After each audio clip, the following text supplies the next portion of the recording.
शिंदे जात्यात आणि दादा सुपात असे वारंवार सांगितले जाते.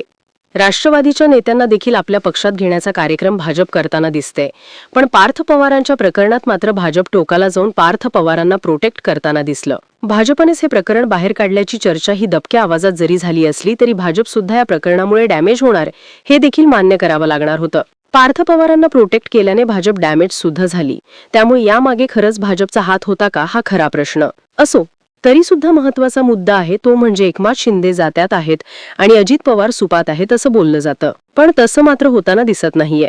एकनाथ शिंदे यांना तडजोड करण्यासाठी दिल्लीच्या वाऱ्या कराव्या लागत असताना अजित पवार मात्र निवांत असल्याचं दिसतं.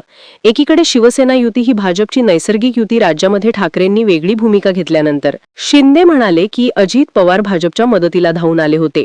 भाजप सेनेची सत्ता स्थापन झाल्यानंतर अजित पवार सत्तेचा लाभ घेण्यासाठी महायुतीत आले. दीर्घकाळ सेना भाजप युती असल्याने स्थानिक राजकारण सुद्धा एकमेकांना टाळून झालेले आहे. सगळ्याच मतदारसंघात उभा दावा हा सेना भाजपचा नाहीये. आता इतक्या कारणांची यादी असताना सुद्धा भाजप ही एकनाथ शिंदे यांना डॅमेज करते पण अजित दादांना प्रोटेक्ट करते.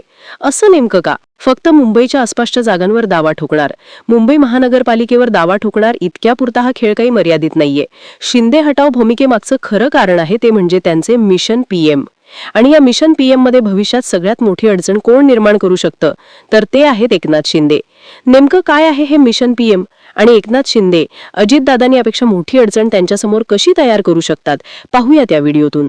सगळा विषय समजून घेण्यापूर्वी राज्याच्या राजकारणात आणि देशाच्या राजकारणात सध्या कोणती चर्चा आहे ते समजून घ्यावं लागतं. पंतप्रधान नरेंद्र मोदी यांनी वयाची 75 पूर्ण केली आहे. 2000 कोटींच्या निवडणुकांमध्ये मोदीनंतर कोण हा मुद्दा चर्चेत असेल. कदाचित नव्या नावावर लोकसभा निवडणुका लढवल्या जातील अशी देखील चर्चा आहे. अर्थात मोदीनंतर कोण या चर्चेमध्ये अमित शहांचे नाव सगळ्यात पहिले घेतलं जातं. पण गुजरात लॉबी आणि स्वतः नरेंद्र मोदी सुद्धा अमित शहांच्या नावासाठी अनुकूल नाहीत असं बोललं जातं. पर्यायाने अमित शहा नसतील तर कोण या चर्चेमध्ये मग योगी आदित्यनाथ आणि देवेंद्र फडणवीस यांची नावं चर्चेत येतात. ज्याप्रमाणे संघाच्या लोकसभा निवडणुकीपूर्वी 4 ते 5 महिने आधी भाजपनं मोदींचं नाव समोर आणलं त्याचप्रमाणे हे राजकारण घडेल असं बोललं जातं. अर्थात या जरतरच्या गोष्टी असल्या तरी देवेंद्र फडणवीसांची आत्ता पीएम पदाची असलेली महत्वाकांक्षा लपून राहिलेली नाहीये. एकूण तिसरा फडणवीसांच्या नावाची चर्चा सुरू झाली किंवा तशी तयारी करायची असेल तर त्यासाठी सगळ्यात महत्वाचा बॅकअप असेल तो म्हणजे महाराष्ट्रातले खासदार. उत्तर प्रदेशात भाजपच्या खासदारांचा मोठा पाठिंबा योगी यांच्या नावाला मिळाला किंवा उत्तर भारतातील कोणत्याही नावाला उत्तर भारतातल्या खासदारांचा पाठिंबा मिळाला तर त्याचप्रमाणे फडणवीसांच्या मागे सुद्धा पक्षांतर्गत मोठा गट उभा राहणं आवश्यक आहे. आता फडणवीसांना हा पाठिंबा 2 फॅक्टरवरती मिळवता येतो. एक तर संघाच्या समर्थक खासदारांना आपल्या बाजूने शिफ्ट करून आणि दुसरं म्हणजे आपल्या मर्जीतले खासदार अधिकाधिक प्रमाणात निवडून आणून. आणि इथेच एकनाथ शिंदे यांचा मोठा अडथळा फडणवीसांना समोर उभा राहू शकतो. नेमका कसा? तर भाजप आणि सेना युतीत असताना साधारण समसमान लोकसभेच्या जागा लढवण्यात असे. 2014च्या लोकसभा निवडणुकीत मात्र एकनाथ शिंदेंना तडजोड करायला भाजपने भाग पाडलं आणि त्यांच्या माट्याला 40 जागा दिल्या. अर्थात 30 हा सुद्धा मोठा आकडा होता. त्यानंतर अजितदादांना 4 आणि अजित पवारांच्या कोट्यातून राष्ट्रवादीला 1 जागा सोडावी लागली. उर्वरित 28 जागांवर भाजप लढली आणि भाजपच्या 9 जागा निवडून आल्या. आता सिंगल डिजिटच्या आकड्यावर भाजपचं कोणतं नेतृत्व दिल्लीत फिल्डिंग लावू शकतं?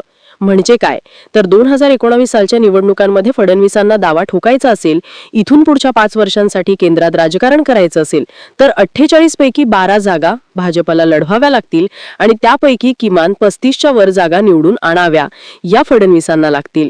थेट फेडरल स्वतंत्र लढले तर किमान 35 ते 40च्या वरती भाजप एकहाती पोहोचू शकतं असा विश्वास आहे.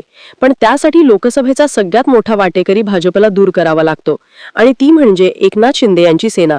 आता या 12 जागांवर नजर टाकली तर भाजपने विशेषतः फडणवीसांनी शिंदेंना दिलेल्या या जागांवरती यंत्रणा लावायला कशी सुरुवात केली आहे हे लक्षात येतं. मुंबई आणि परिसरातील शिवसेनेच्या एकूण 5 जागांचा हिशोब करायचा तर कल्याण आणि ठाणे ह्या 2 जागांवर रवींद्र चव्हाणांनी फिल्डिंग लावायला सुरुवात केली आहे. श्रीकांत शिंदे यांच्या भोवती भाजपनं ट्रॅप लावलेला आहे. कल्याणमध्ये श्रीकांत शिंदे लोकसभेचे सेनेचे खासदार आहेत. कल्याणमधून कदाचित फडणवीसांचे फेवरेट म्हणवल्या जाणाऱ्या रवींद्र चव्हाणांना भाजप पुढच्या लोकसभेला संधी देऊ शकतं. ठाण्यात सुद्धा नाईकांच्या माध्यमातून हस्तक्षेप भाजपने वाढवलेला आहे. केलकर आणि फडणवीस हे तिन्ही तर आहेच. याशिवाय नवी मुंबईत नाईकांच्या घरातला पर्याय सुद्धा भाजप तरुण चेहरा म्हणून समोर आणण्याच्या तयारीत आहे असं बोललं जातंय. दक्षिण मुंबईतून सध्या ठाकरेंचे अरविंद सावंत खासदार आहेत. इथे शिंदेंनी यामिनी जाधव यांना उमेदवारी दिली होती पण ही खेळी काही लोकसभेला चालली नाही. याच ठिकाणाहून राहुल नार्वेकर यांनी सुद्धा 2014 साली आखणी सुरू केली होती. त्यामुळे 29 साली भाजपकडून राहुल नार्वेकर यांना निवडून आणण्याच्या तयारीला लागल्याचं बोललं जात आहे. मंगलप्रभात लोढा यांचं सुद्धा नाव इथूनच चर्चेत आहे. त्यानंतरचा मुंबईतला मतदारसंघ आहे तो म्हणजे दक्षिण मध्य मुंबई.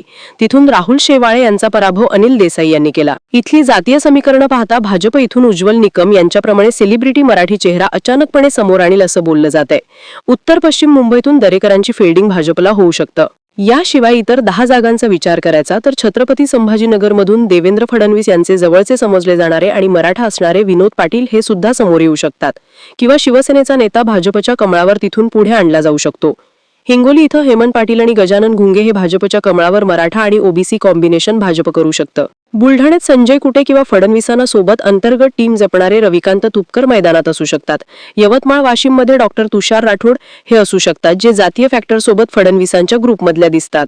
कोल्हापुरात नुकतेच मुश्रीफ आणि सोबत तडजोड केलेले समरजित घाटगे, हातकणंगलेमध्ये राहुल आवाढे, मावळमध्ये नवा चेहरा, तर शिर्डीची मदार विखे पाटील.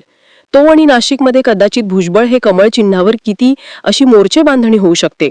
अर्थात ही गणितं पाहिली तर एकनाथ शिंदे यांनी लढवलेल्या 17 जागांवर प्रत्येक ठिकाणी भाजपने फडणवीस समर्थकांसाठी लोकसभेचं मैदान मोकळं करायला घेतलं याची जाणीव होते. तशाच प्रकारे गटातटाचे समीकरण होताना दिसतंय. पण याचा अर्थ दादांच्या वरती ट्रॅप नाहीये का? तर बारामतीत तो पूल थोपटे यांच्या मार्फत आखला जाऊ शकतो. रायगडमध्ये ते तटकरे भाजपच्या गळ्याला लागतील असं सांगण्यात येते. शिरूरमध्ये हिंदुत्ववादी चेहरा म्हणून महेश लांडगे ही कोल्हेंचा सामना करतील. धाराशिव अजून कन्फर्म नसलं तरी परभणीमध्ये रत्नाकर गुटे यांच्या मार्फत हा ट्रॅप लावला जाऊ शकतो. थोडक्यात अजित पवारांच्या लोकसभेच्या जागांवर सुद्धा यंत्रणा लावली गेलीये. पण इथे खरी अडचण जागा वाटपात 80 जागांवर दावा करणारे एकनाथ शिंदे यांची जागा आहे. त्यातच भविष्यातल्या राजकारणाचा अंदाज घेता फडणवीसांच्या समोर लोकसभेसाठी भाजपला सगळ्यात पूरक वातावरण तयार करणं, हे फडणवीस समर्थकांना खासदार करणं हेच ऑपरेशन आमचं प्रमुख ध्येय असल्याचं दिसतं.